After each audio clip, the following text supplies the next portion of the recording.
I don't know if I should be packing for my next trip or if I should be studying. Hello everyone, thank you so much for tuning in. My name is Sadia and today we are talking about final season that's right around the corner. I mean, it is the most craziest time of the year. It's Christmas, it's the holidays, New Year's and finals all at the same time, and it's so easy to get overwhelmed around this period, but we are going to get through it with some really smart tricks that I'm going to talk about in the rest of the video. So this is not going to be like your typical study hacks. I mean, we have a lot of that already, so make sure you watch that if you are into that stuff, but this is going to be a little different. I'm going to talk about like things you can do beforehand in order to make your final season a little more bearable, and things that you can do in order to make yourself a little more effective around that time. So yeah, if you're interested, please keep watching.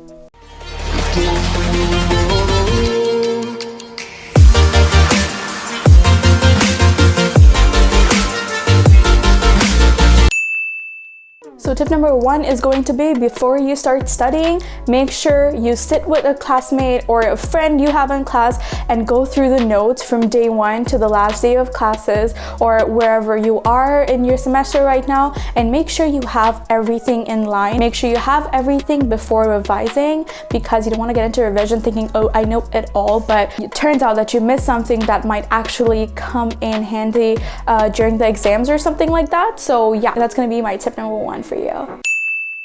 Tip number two is going to be meal prepping. Now, I know this might sound a little wonky, but I found it very helpful when I was going through the finals period, because okay, that was my first year. It was a little like all over the place and I didn't know what to do, and I didn't know how to basically prepare my life around this time. But now that I'm older and wiser in my fourth year, I know that it's the best idea to meal prep and have extra food on you. But it's also good to have food on hand, just so that you don't overeat outside or overspend eating outside. It saves you from the decision fatigue that we're all aware of. So knowing what you're gonna eat for your next meal, for your next day, it just helps you a lot and just saves a lot of time. Tip number three is going to be another like food related issue, but not food exactly. So this is not science backed up or anything. I feel like this is a habit that has helped me immensely throughout the years, and especially during the finals. It's that reducing coffee intake, basically caffeine intake, 2 to 3 weeks before your finals can actually help you in a way. So how does this work? So how I go about is that I reduce the coffee, the amount of coffee that I drink weeks before my finals exam basically starts. My body adjusts to lower levels of caffeine, and when I basically get like a large cup of coffee or like an extra large cup of coffee around that time, I feel like that affects my body more. So basically I can have the control over the time and how my body behaves to it, to each its own. But if you're someone who's very sensitive to caffeine, or if you're someone like me who depends entirely on coffee to feel awake, it is going to be helpful to you. It's going to come in handy if you are someone like that. So yeah. Tip number four is going to be getting your sleeping pattern or your sleep schedule in line, and that is the key to productivity. You need to sleep well and you need to be awake in the right time. My sleeping pattern right now has reached its highest level of wonkiness and I am suffering.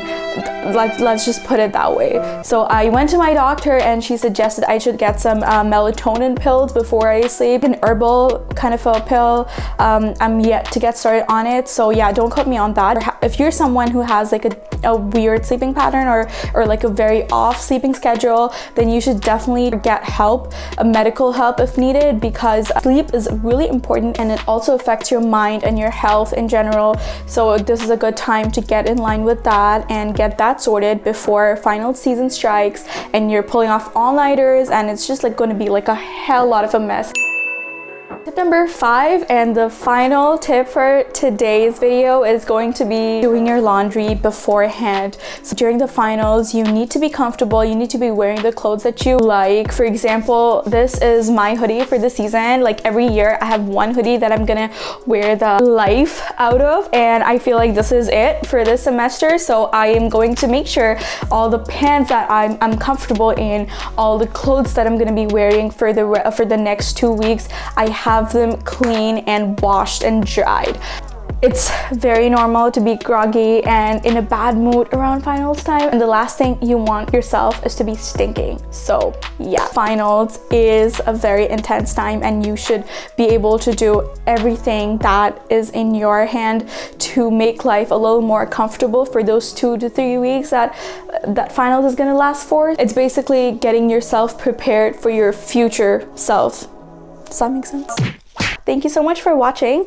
If you haven't already, make sure you subscribe to my channel. And if you found any value in this video, make sure you share it with your friends. And I'll see you in my next one. Bye.